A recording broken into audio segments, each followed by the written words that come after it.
đừng cái điểm là được.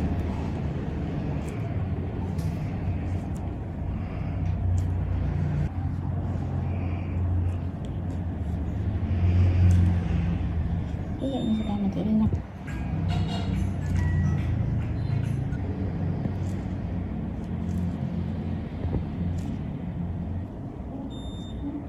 Bự.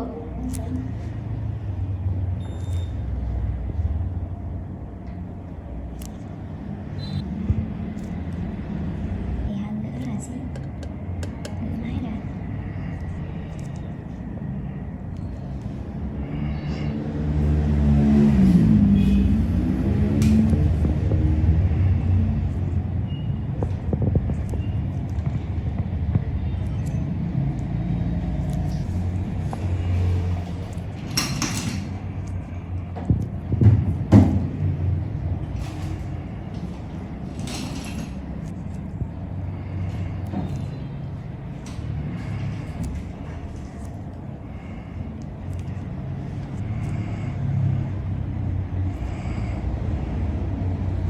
Zalo thương. Một phải điện thoại đây không? Màu hồng á, Bên gì Thiên Kim chứ? Thiên Kim hay là cô Kim bấn mực chị đó thương cô thử.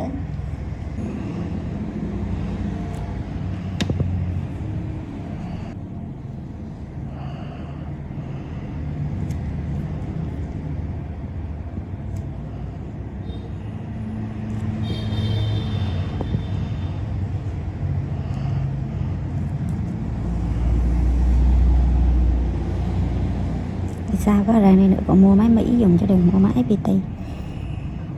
Bia cái nào lạ. Nhưng mà FPT cái tháng lại mát rồi, mà FPT nó mát lắm. Mỹ hết. Nhưng mà mấy mua cũ.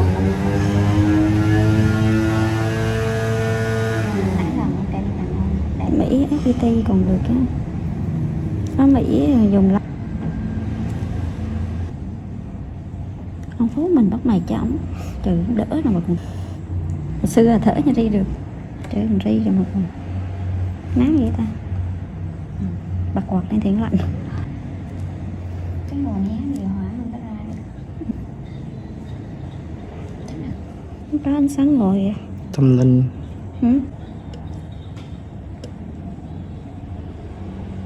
Trang giấy hào cậu lớn với cậu giác bù rồi. Cách cậu nhớ cái cạm mình đi lên kỳ tì nữa không? Mỗi lần gặp bác là cậu giác một câu. Mấy đứa biết cái thà chuẩn bị gần cưới hết. Bây kêu rồi còn đi cưới chưa? Mà anh dạng có hợp đồng trước rồi không được. Thôi em tới chị mấy lần rồi mà tự nhiên giờ em đi chứ còn biết thì nặng tay vẫn ok hơn nặng tay.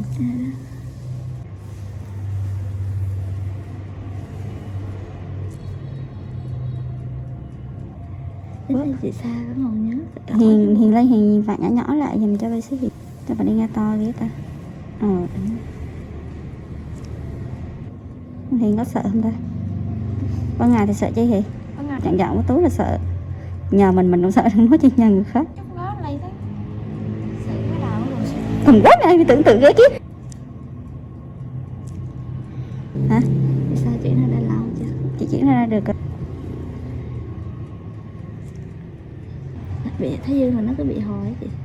Thì Cái đó là do mình, do cơ địa hay là cũng đỡ rồi đó. Bị cái mặt tiền của em luôn, cái Thái Dương cũng bị cũng làm phần khúc rồi không đỡ. đỡ không chị? Đỡ chứ. Đỡ nhưng mà ăn uống thôi. Không có đỡ được mấy cái vết sẹo này. Thôi chứ mà em đi đẹp rồi đâu có đến nửa 6 thôi chứ nhìn kỹ vô có ai đẹp đâu mà.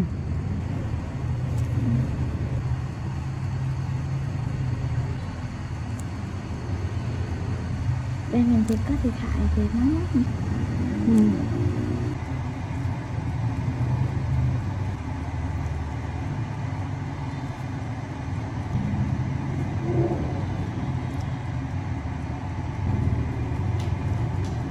Ngày hôm qua nợ có con bé mà anh tới bằng lại thoải mái. Trời ơi mình thì còn làm tới 8 giờ được rồi, là đã nhiều rồi. 8 giờ Để em với chị ghi luôn á. Ngồi, ý là làm hả? Ý là ngồi được.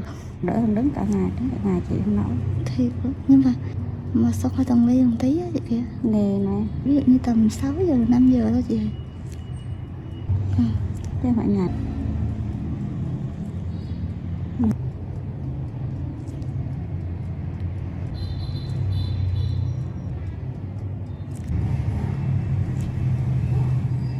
tiên một xíu thôi là sợ rồi.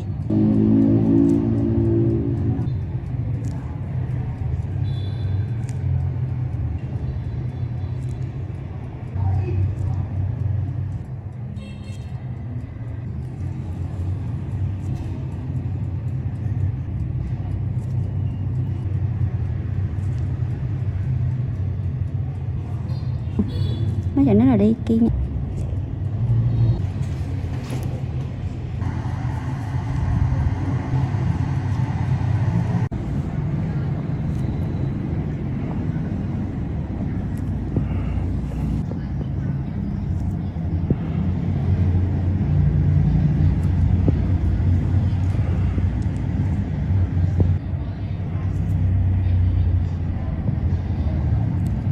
Thôi đừng gặp mạnh không?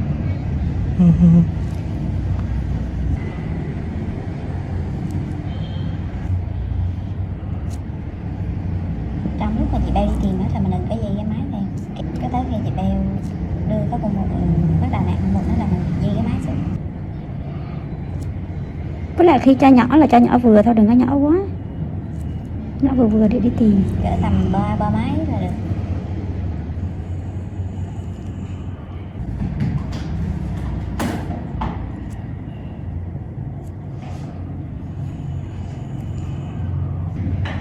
Cứ cái miệng là mình quay từ hướng đi xuống là đẹp. Đừng có quay cái hướng luôn á. Đẹp dễ sợ luôn. Thời gian ráng quay cho nó rung. Nó tập trung.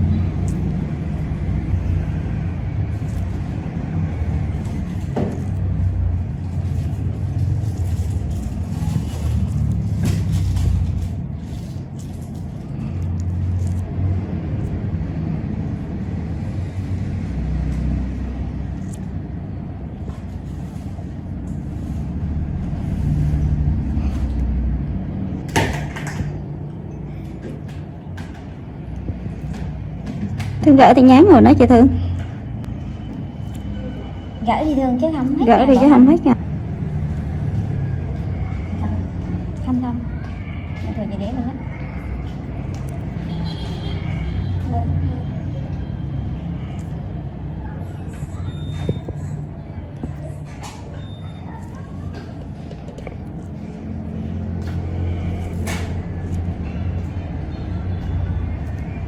Ví dụ là chị Beo á, chỉ giật da đồ quá là khiến nối.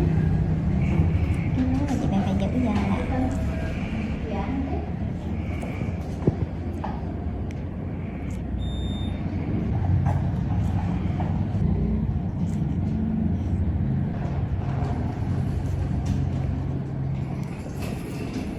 Một phố bên đây nó là đẹp vậy hay. Sạch sẽ vậy. Không có ngớ cái đó. Đừng có dựa vô mẹ. Ra nó ngọc.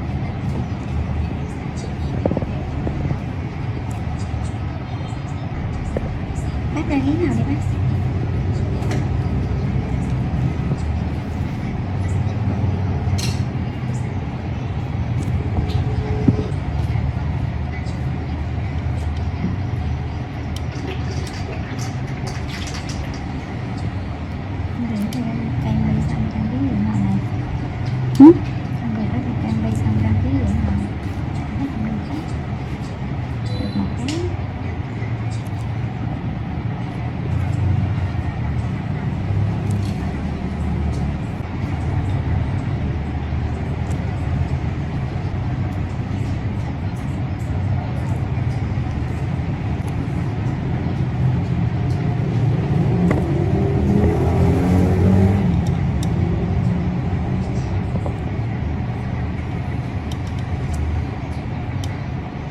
Biết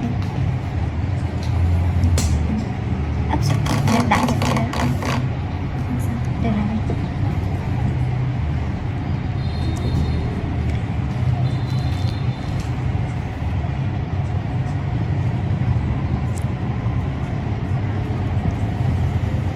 Cái gì này nó cái cọng. Ngày này hả? Đúng rồi.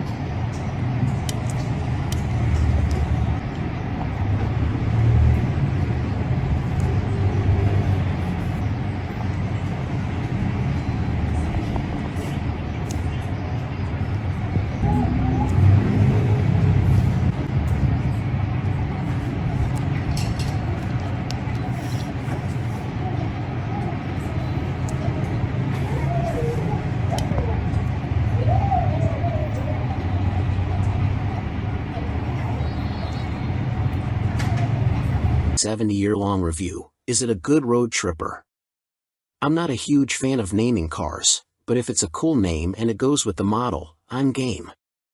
Recently, I took a road trip from Los Angeles to Napa Valley with 3 friends in our long-term 2022 Genesis GV70, and even before we got to our destination, we baptized the Genesis as Helga.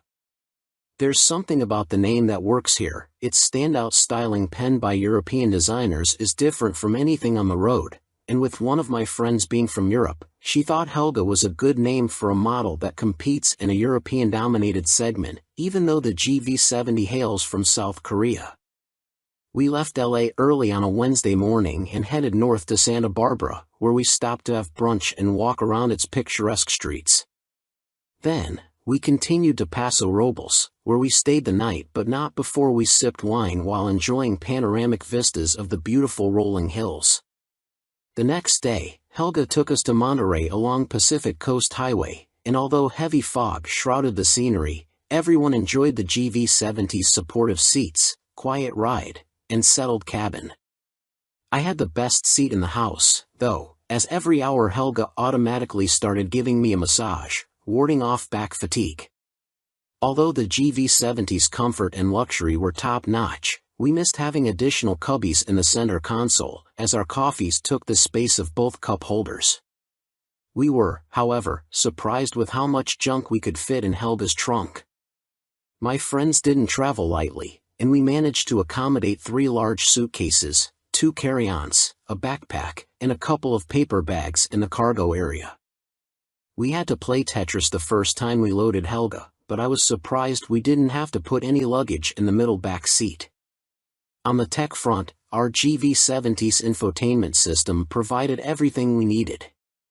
Each one of us had our own USB port to charge our phones if we needed to, and we used Apple CarPlay on Helga's massive 14.5-inch screen to get us to our various destinations. My only complaint from the driver's seat was with Helga's traffic sign recognition tech. It often wrongly displayed the speed limits, at times telling us it was 43 miles per hour when it was 70 miles per hour. Instead of letting it bother me, I took the advice of Sirius XM Channel 53, our station of choice for the trip, and just chilled.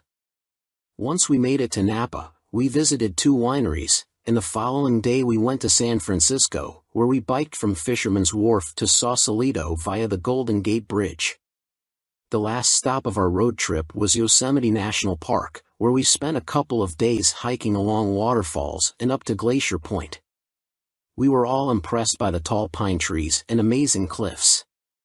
After a week of being on the road and driving more than 2,000 miles, we all appreciated the way our long-term Genesis GV70 behaved on the road and enjoyed all the luxury amenities it offers. On average, we got 25 miles per gallon during our trip according to the trip computer, a good number given its 3.5-liter V6 twin-turbo, which matches the EPA highway estimate, though trip computers are often optimistic. We weren't expecting anything less, but the fact Helga proved herself to be a comfortable, enjoyable, and premium vehicle to spend time in made us recognize her even more. There will be more road trips to come, including one where we'll visit multiple states. Welcome to BNC Car Reviews channel. 1974 Alfa Romeo GT V2000 is our Bring a Trailer auction pick of the day. It was already one of the most desirable Alfa Romeos, but this GT V2000 has also received a full overhaul from UK specialist Alfaholics.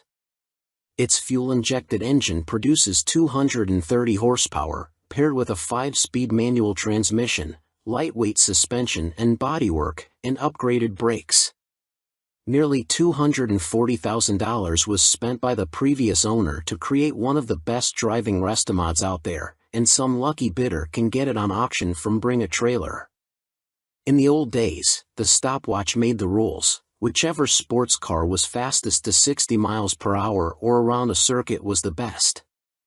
QED. Yet, even in that time, many enthusiasts waxed romantic about the appeal of an Alfa Romeo, not just performance but an experience. In an age when dollars equals speed, that appeal hasn't gone away. If anything, as in the case of this special little Alfa, the romance is even more concentrated. Up for auction on the website Bring a Trailer, which, like Car and Driver, is part of Hearst Autos, is this gorgeous confection of motoring con brio. Based on a 1974 Alfa Romeo GTV 2000, one of the prettiest coupes to issue from a Milanese factory, this one has been treated to a full workup from UK-based firm Alfaholics. With a week left to go until the auction ends on Wednesday, November 30th, bidding sits at $110,000. If paying new 911 money for an old Alfa sounds crazy, it's not. First, take the GTV 2000 itself. 1974 was the last year of these cars for the US market, and they had everything necessary to provide a special driving feel. With a frothy 130 horsepower twin-cam engine, a nimble chassis tipping the scales at just over 2,200 pounds, and gorgeous styling, the Gran Turismo Veloce was everything that Alfisti could want. If the internal combustion wasn't always internal, that was just some added Alfa zest. A life without even a little drama is not worth living, right? In 1977, Richard Banks bought the first Alfa Romeo Alfetta 2.0 LGTV in the UK, for competition in the British Production Saloon Car Championship. The car was very competitive. As a sideline to help pay for the racing, he bought and refreshed a second-hand 2000 GTV. It sold the same day as ad ran in the local paper. More than 4 decades later, Banks and his 2 sons, both trained as lawyers, but also involved in racing, run a family firm dedicated to creating the finest Alfa Romeos around. There's a temptation here to compare Alfaholics to California-based Singer and that company's reimagined 911s, but there are differences. Much of Singer's work is pure artistry, but the cars that emerge from the Alfaholics workshop are more an organic result of one family's Alfa racing obsession. However, a 911 restored by Singer and an Alfaholics-fettled machine are both idealized experiences of what you hope either a Porsche or Alfa Romeo will be. They are both a sort of cask-strength distillation of the essence of the brand, the meet your heroes moment that doesn't disappoint. Welcome to B&C Car Reviews channel. 2022 Audi A3 Cody Review, 3 flavors of subcompact luxury. As cars get ever bigger, we're always excited to drive something small as a palate cleanser. Fully redesigned for 2022, the smallest car in Audi's US lineup is offered in 3 distinct sedan flavors, the base A3, the sporty S3, and the high-performance RS3. During our 2023 Motor Trend Car of the Year event, we enjoyed pushing the trio to their limits but encountered a couple sticking points along the way that made us question whether these pint-sized sedans are worth their liter-sized price tags. With powerful turbocharged engines across the lineup, every A3 variant is quick. Even the 201 horsepower A3 managed to run from 0 to 60 miles per hour in 6.4 seconds. The more powerful S3 did the deed in just 4.6 seconds, and the turbocharged i5 RS3 bested its siblings with a 3.6-second run.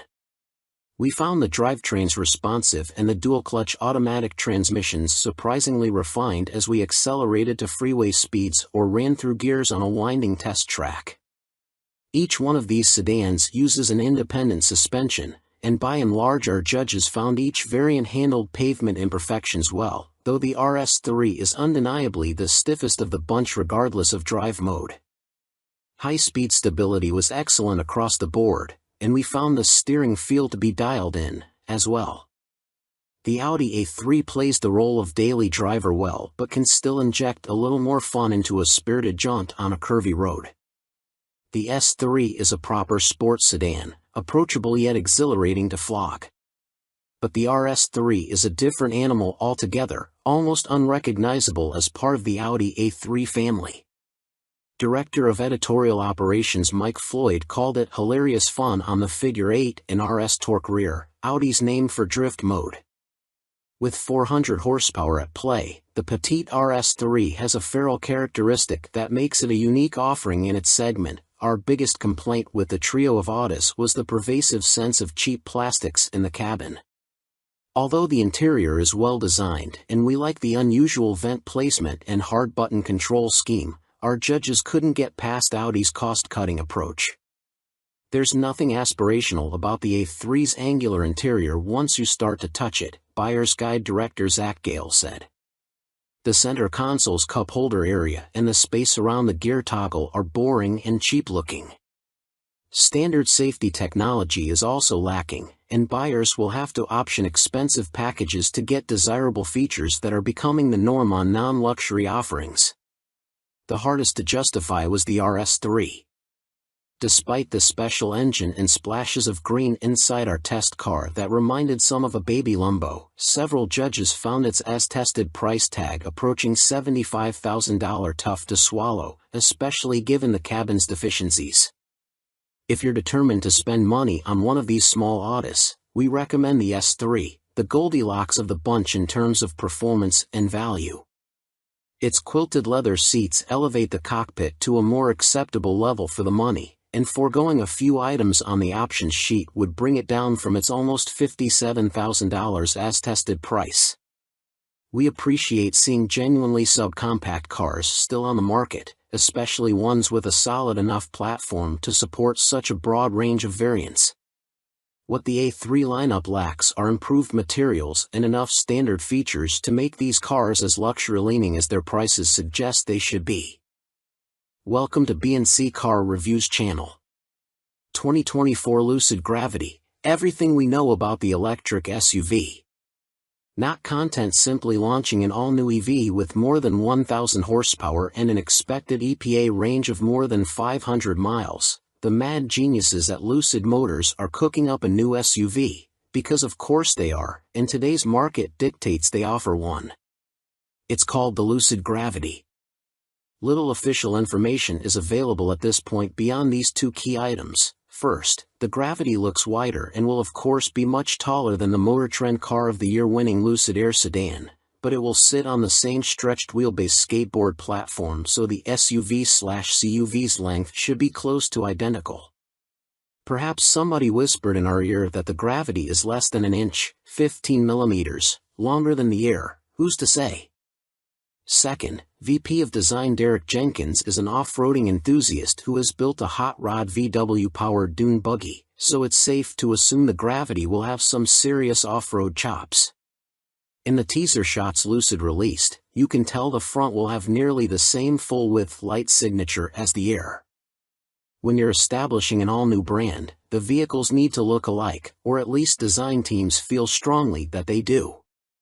We'd guess that the Gravity's intake openings up front are larger than those on the Air because the SUV is likely heavier and certainly blockier than the sedan, so the motors may need additional cooling to work harder. It also looks like the massive piece of glass that forms both windshield and roof is carried over from the Air, although we expect, as on the Air, a metal roof will also be available. You also can't see exactly what's going on out back, but the massive clamshell opening from the Air looks like it's becoming a signature across the lineup, reconfigured here from more of a trunk lid to a hatch. Because the Gravity will borrow heavily from the Air, the world's largest taillight likely also makes an appearance here. You can just see it in the provided photos. That said, the Gravity is expected to be wider than the Air, so maybe the single-piece taillight gets even bigger? We shall see. Now to what we can see. Check out them chunky fenders. The Air comes on 285 width tires, and these look to be fatter, we'll guess 325. As such, the Gravity's metal has swelled. It looks pretty tough, especially with the, probably, plastic fender cladding. The effect makes the Gravity look more muscular than the svelte Air. Though Lucid isn't fully detailing the Gravity's interior quite yet, at least beyond teasing renderings of the airy cabin, it is promising multiple seating configurations for 5, 6, or 7 adults, in 2- and 3-row layouts. There also appears to be a wild moonroof layout. Powertrains should be identical, dual motors good for 1,080 horsepower at launch, with single and tri-motor variants coming later, all powered by a 113 kilowatt-hour battery pack. And Lucid promises the electric Gravity will deliver more range than any other EV on the market, other than its stablemate, the Lucid Air. Can't go stepping on the 500-mile Air's toes now, can we? Still, an SUV should look tougher than a sedan. Like the Air, the Gravity should feature an air suspension, and like Range Rover's thus equipped, it should use set-adjustable suspension to great effect away from pavement, think increased ground clearance at the touch of a button. We know Jenkins currently owns a Range Rover, which works exactly that way. One cool touch is how the A-pillars seem to drop through the flat-looking hood. It's a cool, utilitarian effect, and it helps to highlight another Lucid design signature, the massive aluminum roof adornment. We also really like how the C-pillar resolves into the body on the Gravity, the C-pillar being arguably the only weakness of the Air's design. Turns out that fastback sedans with trunks instead of hatches frequently have compromised, disjointed C-pillars. Looking at you, Cadillac CT5. Here, it looks smart and well integrated. Lucid is finally outlining when exactly we'll see the Gravity land in customers' hands, late 2023. That, to us, signals that the SUV will be a 2024 model. It will be built in Lucid's Casa Grande, Arizona plant. This post was originally published on September 9, 2020, and has since been updated to reflect official imagery and details from Lucid, as well as drawings that Lucid trademarked of the Gravity with the European Union Intellectual Property Office. 2023 Lucid Air Touring First Drive, the sweet spot. Automakers are talking a lot about the future. Promises about what electrified vehicles they will bring to market, and when, are a focus, as are guarantees that self-driving cars, never mind what was said earlier, really are just around the corner. It's largely talk about future cars you can plunk money down on today and maybe get in 2 years' time. Meanwhile, the folks at Lucid have quietly been improving arguably the most advanced electric vehicle on the road, the Air luxury sedan. The top-level Air Grand Touring wowed us enough to earn our 2022 Car of the Year award, and the California-based automaker has since rolled out 2 high-performance variants, including the 1,200-plus horsepower, Tri-Motor Air Sapphire. Now, it's ready to release the other bookends to the Air lineup. The new mid-level 2023 Lucid Air Touring and Base Air Pure are expected to make up the bulk of Lucid sales, and we just got the chance to take the new Air Touring for a quick drive. Why it's important. While the limited run, Uberlux $170,000 Air Dream Edition and $155,650 Air Grand Touring models helped launch Lucid's flagship, the Air Touring aims to somewhat democratize the model. Starting at $109,050, the 2023 Air Touring trades in the Grand Touring's 113 kWh battery pack and dual-motor setup, 819 horsepower in base form and 1,050 horsepower in performance guise, for a slightly smaller pack and a pair of detuned motors.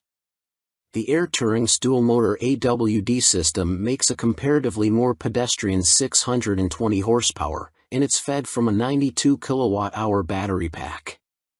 The new pack nets the Air Touring up to 425 miles of range, versus as much as 516 miles in the Grand Touring, winning rear seat passengers back a bit of legroom in the process.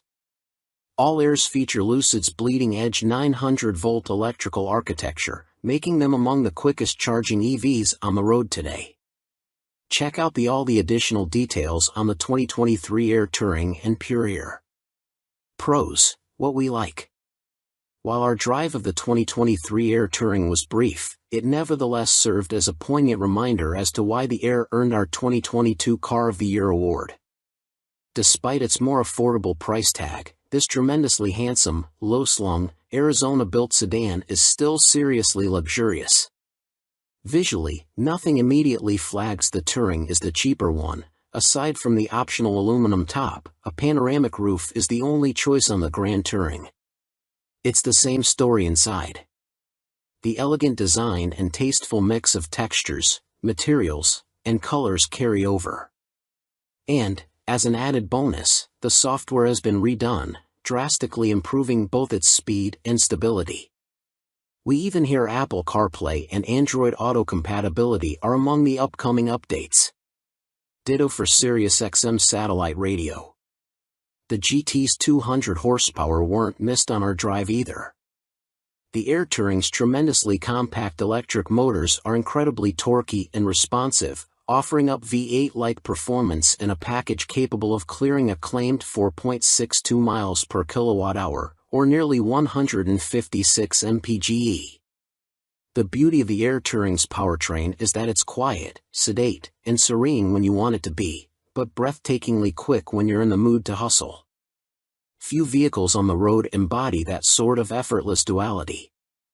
For those still concerned about bragging rights, Lucid claims a 3.4-second 0 to 60 miles per hour run for the 620 horsepower Air, just 0.4 seconds shy of its $155,000 sibling. Cons: what we don't like. Although we appreciate Lucid offering a more affordable Air, its biggest drawback is its price, hence our saying somewhat democratize above. Like Rivian with its R1T and R1S, and Ford with its F-150 Lightning, Lucid raised prices for the Air in the spring. That brought the Air Touring's price to $109,050, up from $95,000. While the Air's segment-best range, cutting-edge technology, and high performance largely justify the increase, it doesn't make it any easier to swallow. Our other complaints are minor in comparison. As we found in our Car of the Year testing, brake feel is a bit artificial, and the user interface might have a high learning curve for those who aren't digital natives. Taller occupants will also want to mind their heads. Part of the trade-off for the Air's claimed 0.197 CD is its low roofline, which makes getting in the car slightly more difficult than more traditionally styled sedans. The bottom line: the Touring is a vivid embodiment of just why the Air hoisted our golden calipers. So, how much are 0.4 second to 60 miles per hour and 91 extra miles of range worth to you? 2022 Lucid Air Grand Touring First Test, an impressive rethink of the luxury sedan. It's easy to overthink a car like the new 2022 Lucid Air Grand Touring.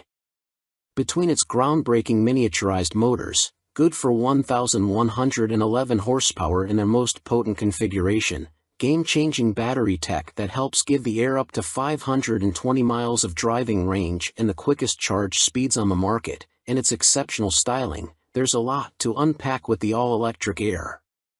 But what if we strip the 2022 Lucid Air back to its most basic purpose?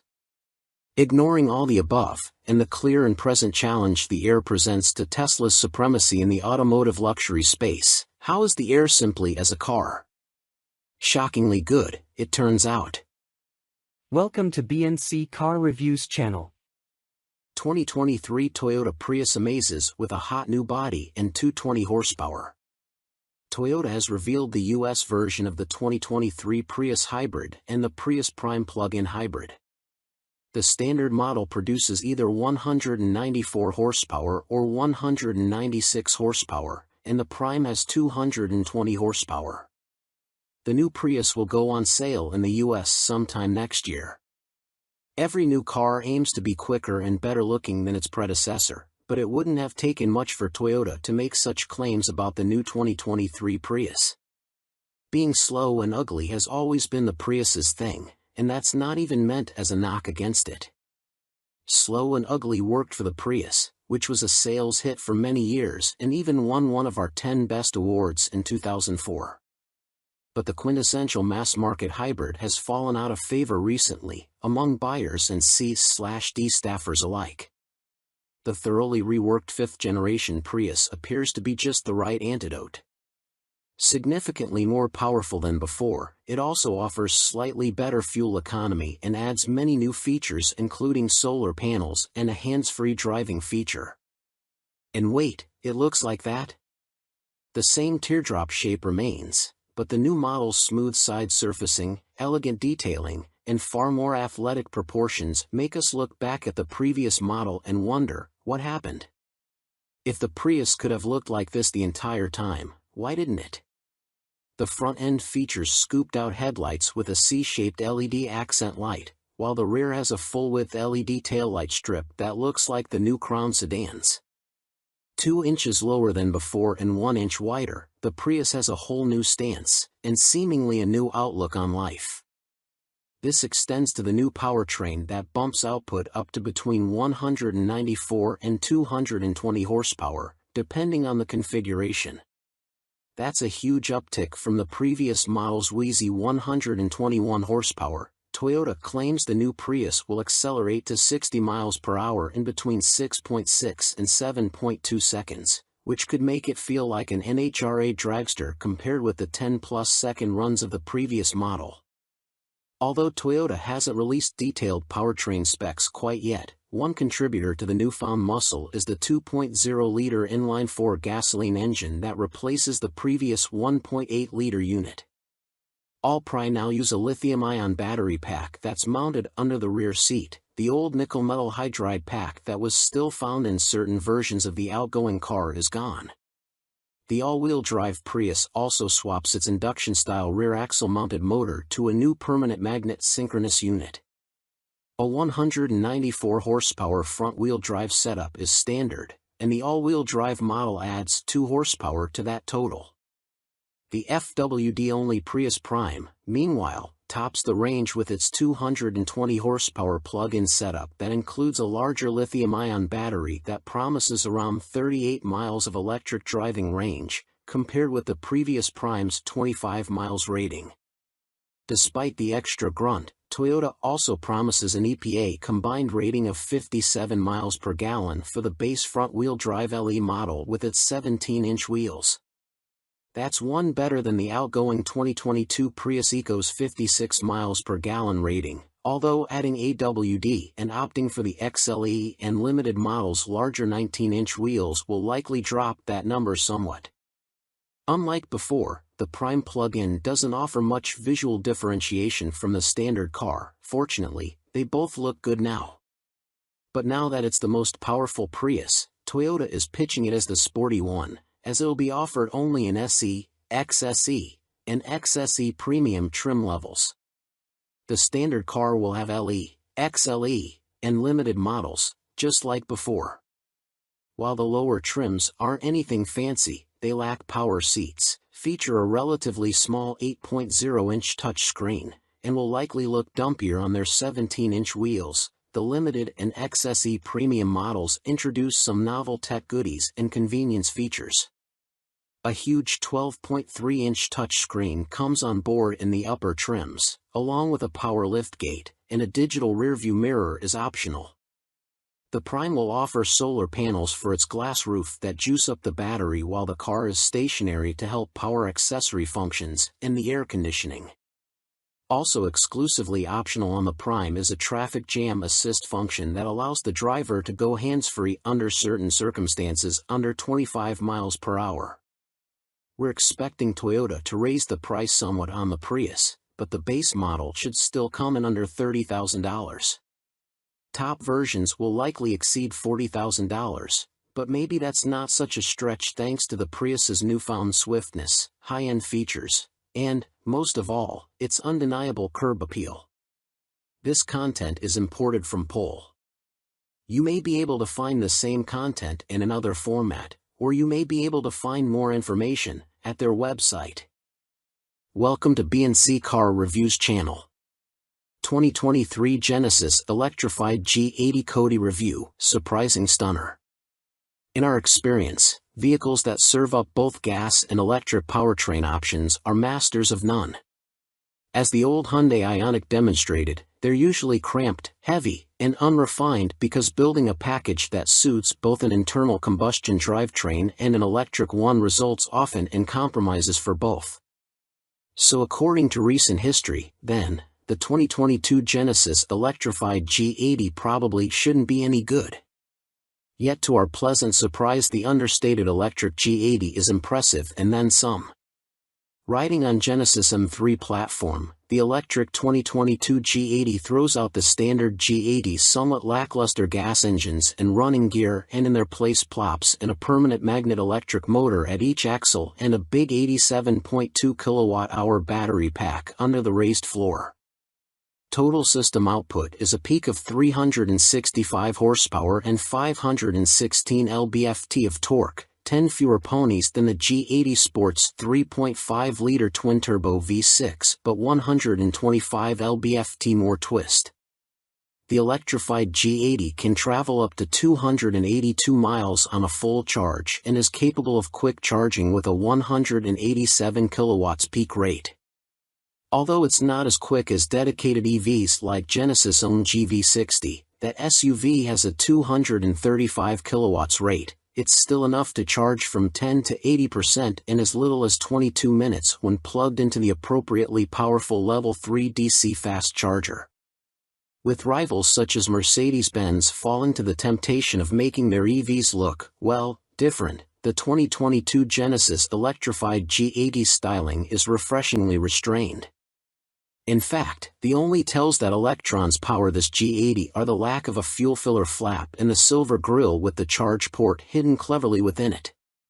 In other words, the car is gorgeous.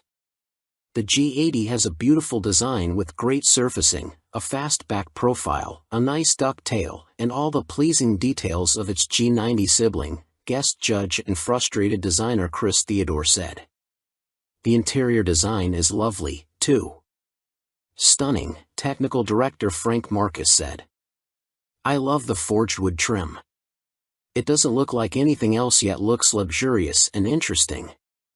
It shouldn't, given its Frankenstein construction, but the G80 drives just as nice as it looks.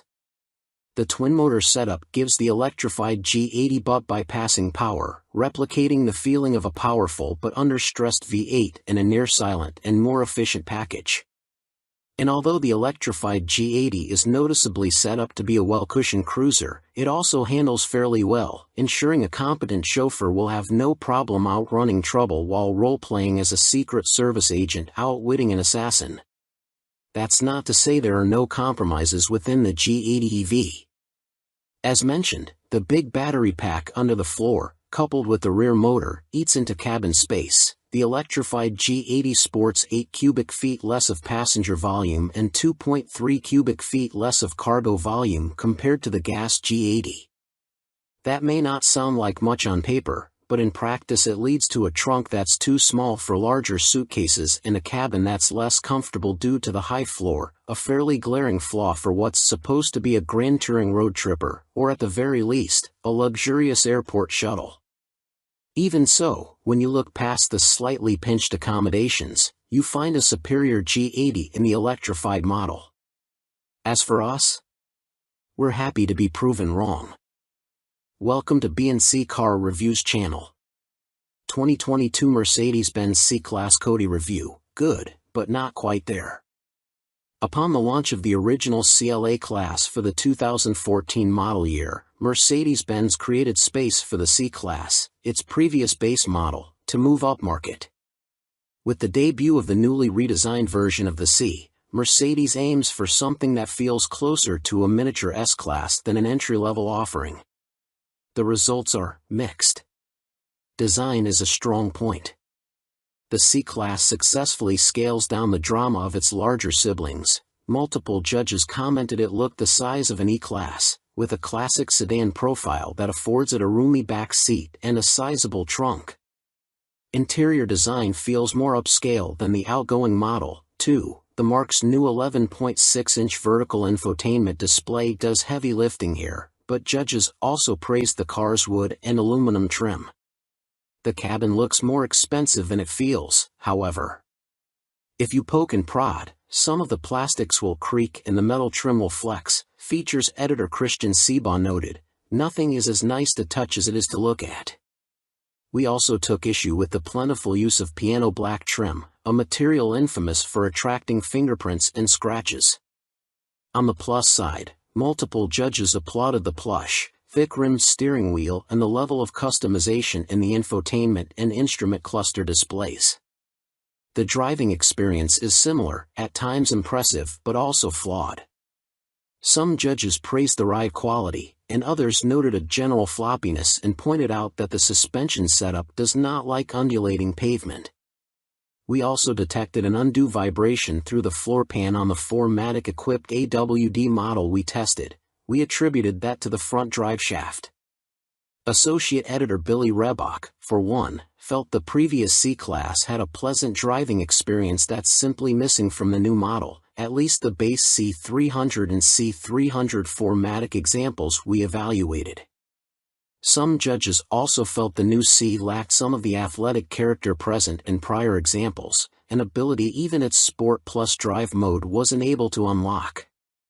But the C-Class isn't a slouch in a straight line, with the base C300 running from 0 to 60 miles per hour in a respectable 6.2 seconds and the 4MATIC-equipped model hitting the mark in 5.5 seconds. And numerous judges had good things to say about the new car's high-speed stability, a must-have attribute for any Autobahn-worthy German luxury sedan. Slowing down the C-Class was another matter entirely, as the brake pedal drew near universal disdain. One judge compared its squishy engagement and lack of feel to his far-from mint 1995 E-Class, and another only half-jokingly thought maybe the brakes were broken.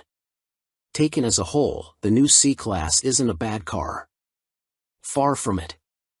Mercedes-Benz nailed the design inside and out. We're generally fans of the new mild hybrid base engine, the back seat is spacious for the segment, and highway cruising delivers stability we've come to expect. Its flaws, though, the brake feel, some lackluster materials, and a less sporty character than its predecessors, mean the redesigned C-Class just isn't quite car of the year material. Welcome to B&C Car Reviews channel. 1988 Ferrari Testarossa is really rad and it's today's Bring a Trailer auction pick.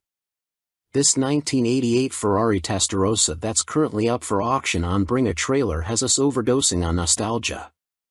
Not only is the Testarossa an 80s icon thanks to the TV show Miami Vice, but the BAT photoshoot has vivid retro vibes. This minty 88 Testarossa has just over 5,000 miles, all piled up from its 390 horsepower 4.9-liter flat 12-cylinder engine. The auction ends Tuesday, November 29th. If you waste as much time dream scrolling on Bring a Trailer as I do, by now you know the vast array of exotic and vintage vehicles can easily blend together unless you're searching for something specific.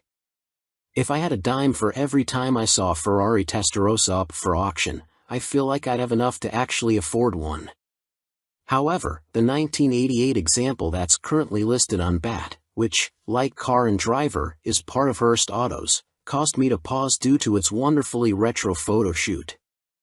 There's just something about the purple and gold backdrop in the Testarossa photos that vividly recalls the 1980s vibe, a decade when cars were characters as big in American TV shows as the actors who drove them.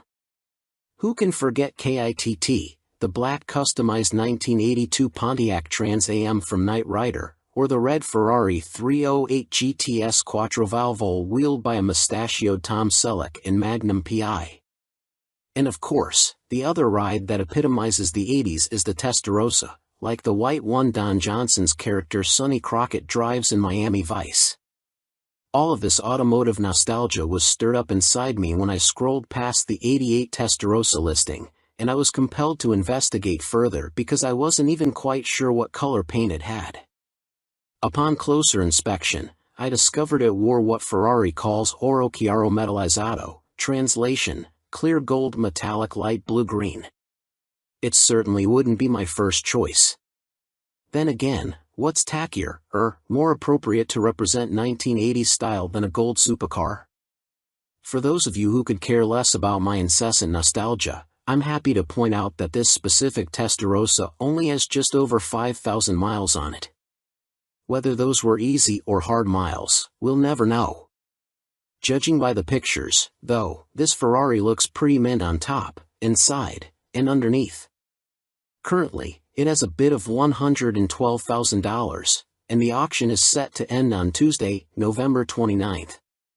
Its Nero Connolly, Reed, black, leather interior looks immaculate and free of wear, although the color combination is a boring choice, in my humble opinion. I think the seats look as if they were pulled out of a bumper car, and the center console is a distracting hodgepodge of buttons. Still, I only wish I could grip the Ferrari's thin-rimmed 3-spoke steering wheel and clink the shifter through its exposed gates. Did I mention this car comes with matching luggage? That is so fetch. Last but not least, the 1988 Ferrari Testarossa features a 4.9-liter flat 12-cylinder engine. By today's standards, its factory-rated 380 horsepower and 354 pound-feet of torque wouldn't even impress people with a Ford Explorer ST in their driveway. When Car and Driver tested a 1985 Testarossa, it needed 5.0 seconds to hit 60 miles per hour and 13.3 seconds at 107 miles per hour to finish the quarter mile. Again, a 1,087-pound heavier, 400 horsepower Explorer ST is within tenths of both marks. Yet, in this admittedly random Ford versus Ferrari comparison, it should be obvious that when it comes to the Testarossa, it's never going to be about the numbers. It's about being one of the most recognizable cars on the planet, and one that makes you feel like a suntanned Sonny Crockett chasing coke-dealing baddies through the streets of 1980s Miami. Welcome to B&C Car Reviews channel. 2023 Mazda CX-50 Test Drive Checklist, 5 things to consider behind the wheel. The salesperson throws you the keys to a new 2023 Mazda CX-50 and you sit in the driver's seat. Whoa! It's probably been years since you were behind the wheel of a new car, and here you are, butterflies in your stomach and a little overwhelmed. As your hands grasp the leather-wrapped steering wheel, one thought bubbles to the surface: what am I supposed to look for? The experience can be overwhelming, but we're here to help.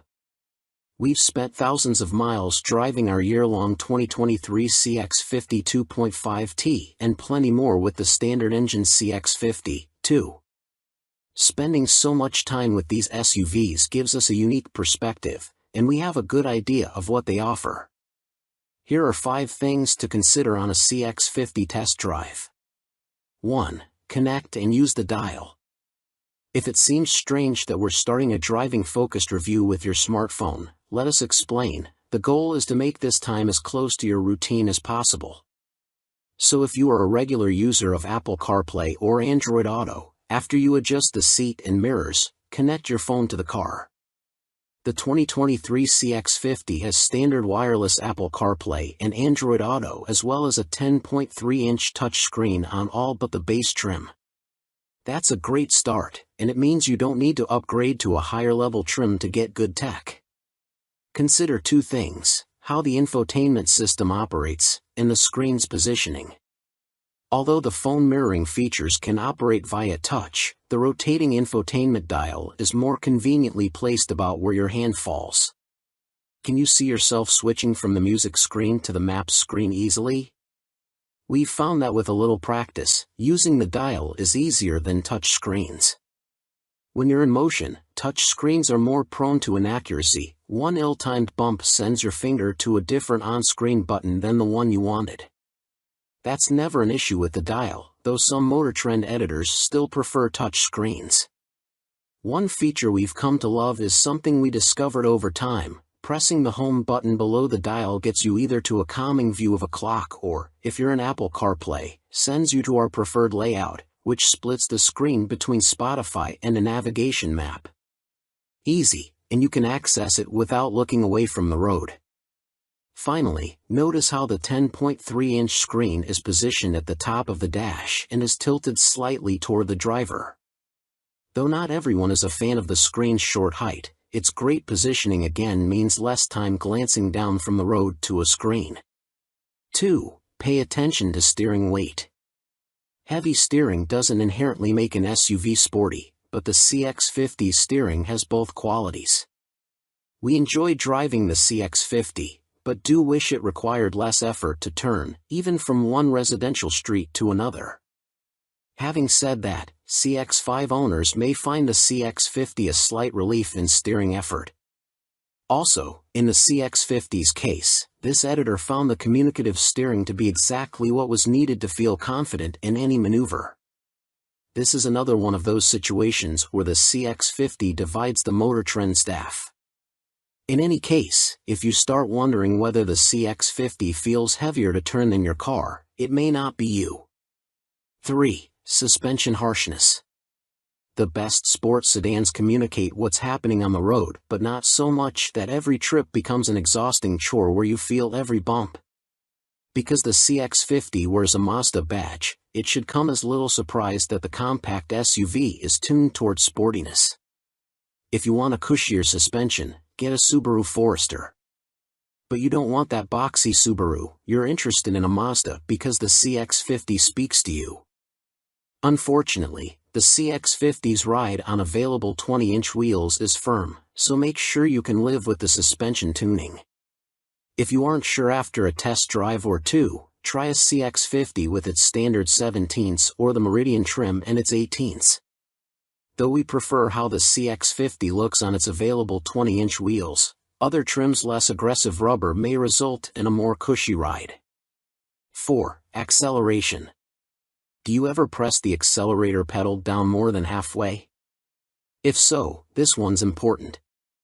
Our test had the CX-50 Turbo hitting 60 miles per hour in 7.0 seconds. Not bad, but also not great. We wish the SUV were quicker even if it does sound sweet at wide open throttle. The base engine CX-50 does the 0 to 60 sprint in 8.5 seconds, which is okay for its segment. Welcome to B&C Car Reviews channel. 2023 Aston Martin DBX 707 vs 2022 Porsche Cayenne Turbo GT. From the December 2022 issue of Car and Driver. Once it was established that high-performance SUVs were not an oxymoron, there was only one direction to go: up. More speed, quicker acceleration, greater grip, more tenacious braking, and, most of all, higher prices. At Porsche, the progression of high-test versions with more horsepower and compound badge extensions has led to the 2022 Cayenne Turbo GT, a veritable sport utility weapon capable of amazing things on the track, up to and including the vaunted Nürburgring. Other high-end carmakers have joined in, even Ferrari with its upcoming Purosangue. Aston Martin entered the fray a couple of years ago with its DBX. We'd surmise, however, that the beastly 2023 DBX 707 was in the model plan from the outset. These Cayenne and DBX models make an excellent pairing, and not just because our samples were painted focus group white to prevent color bias from creeping in. Ferocious twin-turbo 4.0-liter V8 engines vigorously propel both, with the Porsche's 3,996 cubic centimeter power plant generating 631 horsepower and the Aston wringing 697 horsepower from a mere 3,982 cubic centimeters. Beyond that, both vehicles have all-wheel drive and ride-on-air springs augmented with electronically controlled dampers and active anti-roll bars. Both feature high-stance terrain modes of dubious relevance, and they also command sky-high prices. The lightly optioned Porsche in our test goes for $189,090, while the glitzier Aston Martin commands $290,086. Second place, Aston Martin DBX. If we determined a champion based on onlookers' attention, the Aston would take this win, hands down. People stopped us at gas stations, wanting to know what it was and snapping photos. When you view the vehicles side by side, this makes sense. The 707 has presence. Its fresh, modern styling is festooned with intriguing details, although the diffuser's fiddly spoiler is one we could do without. Highs, undeniably fast, roary soundtrack, stunning design. Lows, insufferable infotainment, eye-watering price. Verdict: if money were no object, we wouldn't object. The same is true inside, where the DBX comes across as interesting and layered. The seats and dashboard look as if some design capital was spent on them, and the carbon fiber center console is far more intricate and deliberate than the perfunctory stuff tacked onto the Porsche's door panels. But, as on the outside, the design would come off better if it were reeled in about 5%. If we determined a champion based on onlookers' attention, the Aston would take this win, hands down. people stopped us at gas stations, wanting to know what it was and snapping photos. When you view the vehicles side by side, this makes sense. The 707 has presence. Its fresh, modern styling is festooned with intriguing details, although the diffuser's fiddly spoiler is one we could do without. Highs, undeniably fast, roary soundtrack, stunning design. Lows, insufferable infotainment, eye-watering price. Verdict: if money were no object, we wouldn't object. The same is true inside, where the DBX comes across as interesting and layered. The seats and dashboard look as if some design capital was spent on them, and the carbon fiber center console is far more intricate and deliberate than the perfunctory stuff tacked onto the Porsche's door panels. But, as on the outside, the design would come off better if it were reeled in about 5%. The Aston is a steady and calm interstate cruiser, with a smooth ride and a steering system that imparts a clairvoyant sense of straight ahead through its nicely contoured wheel. But we did miss a head-up display in this driving scenario, and over time the attractive seats proved to be less comfortable than they appear, with obtuse side bolster and lumbar controls we never came to grips with. But the biggest gaffe has to be the infuriating infotainment system, which is controlled only by a touchpad or a half-hidden knob that is utterly inaccessible if you actually use the cup holders. Perhaps Aston should move them ahead of the controller and add a bona fide touchscreen to give the driver choices. What's more, phone mirroring requires a cable, even though the center console's handy open basement contains a wireless charging pad. Meanwhile, those seated in the rear will be happy as clams back there. Space is abundant, and climate control vents are mounted in the center console as well as attractively set into the door pillars. At the end of the day, the biggest thing holding the Aston back is its near $300,000 price tag. If you're able to scoff at that sentence, well, don't let us stop you from making a purchase. First place, Porsche Cayenne. Compared with the Aston, our white Porsche's rounded-off styling suggests a used bar of soap, with a grille opening that looks like a hockey player's wide grin with dentures out. Tellingly, an influencer snapping pictures of our DBX framed the Cayenne out of his shots. But the Turbo GT has got it where it counts, making it a superior sleeper.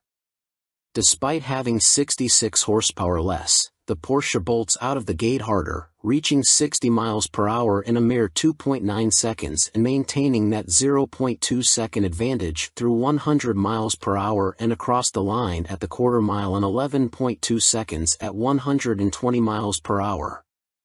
The more powerful Aston starts to outrun it after that, but it's a close-run thing in a speed realm that has zero daily relevance. Back on Earth, the Porsche's 30 to 50 and 50 to 70 mph passing times trail the Aston by 1/10 and 2/10, respectively. That's probably due to the fewer ratios of its 8-speed automatic, but the GT still delivers heady passing performance and benefits from a smooth shifting gearbox. Highs, immediate control response, grip for days, lower price leaves room for options. Lows, forgettable styling, flintier ride, seats only 4. Verdict: the Porsche of haul-ass SUVs. In the mountains, the Turbo GT's standard rear-wheel steering and active roll control team up to make quick work of tight hairpins, flowing Essies, and long sweepers alike. The steering response is laser-sharp, and the brake pedal feels immediate and intuitive. You just think about doing things and they get done. It's a oneness the Aston can't match. There's also grip for days, and that's not just in our head. A monster 1.03 Gs around the skid pad proved it. But there's a catch, one that likely accounts for the launch advantage, the immediate turn-in response, and certainly the lateral grip, but curiously no significant stopping distance superiority. The Turbo GT's Pirelli P0 Corsa PZC4 tires have a scant 80 treadwear rating, the Astons are 280. That's so extreme, they wouldn't be legal at an SCCA autocross. Tire Rack classifies them as streetable track and competition tires, and we doubt they'll last 10,000 miles. Still, perhaps from the perspective of the happy side of a $100,000 price gap, chucking a lot of them at the Porsche feels affordable. That yes, but theme continues on the open road, where the Turbo GT's standard Alcantara steering wheel feels like, as senior editor Alana Scher put it, an elderly cat, all bones and fur. Rest assured, there's a more comfortable, and heated, wheel on the typically extensive Porsche options list. The same can be said of the dual-zone climate control, which can be upgraded to 4 zones with a comparatively modest spend. The DBX has a standard 3-zone setup, and our Porsche's lack of adaptive cruise control. The standard 8-way sports seats are comfortable over the long haul, though, and they do much to take the edge off rougher roads. That said, you could also upgrade to 18-way chairs. What you can't option away is the slightly less compliant ride, the 4-place seating, and the 1 mpg worse EPA combined fuel economy rating, which relates back to the gummy tires and the cog-deficient 8-speed automatic. But there are 100,000 reasons why this doesn't matter, and there's no denying that the Porsche Cayenne Turbo GT is the more potent and rewarding sport utility weapon. Plus, if that interested influencer is any indication, the local constabulary will likely direct their attention to the Aston instead. 2023 BMW iX M60 is an EV that delivers power and exclusivity. Back in the early days of the BMW 2002, BMWs were rare and driven mostly by enthusiasts. They often flashed their brights upon encountering another member of the then tiny tribe. These days, BMW sells around 250,000 cars a year in America, and their drivers are neither committed nor rare enough to observe such niceties. But with the electrically powered 9, BMW might well recreate that exclusivity. Although it's roughly the size of the X5, the iX has little in common with that established SUV, structurally or visually. The iX was introduced as a newly developed 2022 model with a unique structure made from high-strength steel, aluminum, plastic, and carbon fiber. The chassis uses a mostly aluminum control arm suspension with dual lower links in front and a multi-link layout in the back. It sports a giant version of BMW's vertical rendition of the traditional twin nostrils, and the iX lacks the full-length character lines of most BMWs. It's a rather shapeless lump, particularly in the counter-smothering storm bay metallic hue of our test car. However, it is a smooth lump, with a drag coefficient of 0.26. 9M60 performance. The iX launched as the xDrive 50, but now BMW has added the more powerful 9M60. It boasts uprated front and rear electric motors producing a maximum of 610 horsepower, in sport mode, and up to 811 pound-feet of torque, using launch control. These figures are up by 94 ponies and a whopping 247 pound-feet compared to the xDrive 50. Highs: impressive real-world highway range, warp drive acceleration, sitting inside it. As you'd expect, these increases are noticeable. Acceleration to 60 miles per hour consumes but 3.2 seconds, and the quarter mile is covered in 11.5 seconds at 120 miles per hour, both figures almost a second better than the already quick xDrive 50. For a machine that weighs the better part of 3 tons, such acceleration is amazing. And thanks to its instantaneous response and shift-free acceleration, the M60 feels even quicker than these figures. With a twitch of your right foot, you can pass just about anyone, anywhere, at any speed, with little effort. On a winding mountain road, this acceleration slingshots you from corner to corner with nearly the intensity of a 1,000 cubic centimeters crotch rocket. Driven this way, you need more than regenerative braking to slow you down, and the M60's big discs are up to the job. In our testing, they hauled the M60 to a stop from 70 miles per hour in 160 feet. To match its driver's preferences, the M60 offers multiple levels of reg-in braking, as well as one-pedal driving, which requires only brief adaptation and is very convenient in urban driving. It's a feature you quickly get used to. Air springs and rear-wheel steering, both optional on the xDrive 50, are standard here. Though the M60 bends into corners willingly at a fast clip, there's no mistaking that you are piloting a massive machine. And despite the 275/40 R22 Bridgestone Alenza 001 tires on our test vehicle, the maximum corning grip is only 0.87 g, 1 count less than the xDrive 50 managed. Blasting effortlessly through everyday traffic is more suited to the M60's inclinations. In that role, the M60 is remarkably capable. It rides very nicely, thanks to the adjustable shocks and air suspension at all 4 corners. Road noise is also reasonably low, and there's plenty of space inside. In fact, despite being a couple of inches lower than an X5, the M60 has more passenger room, front and rear, and greater luggage space as well. Ritzy, tech-forward interior. Its interior appointments are also very nice, with lovely perforated upholstery and the same cut glass crystal-like controls for seat adjusters, volume controls, and iDrive knobs that you find in the just introduced new 7 Series models. It's a comfortable cabin for your journeys. The instrument layout is very much in the current BMW idiom, with the curved display incorporating a 12.3-inch LCD instrument cluster in front of the driver and a 14.9-inch display for iDrive 8 in the center of the dash. It's an attractive, legible, and usable arrangement, though the so-called hexagonal steering wheel is a fashion affectation that partially blocks the cluster and is hardly necessary for thigh clearance. Many of the instrument cluster configurations provide information in a random and not necessarily attractive fashion.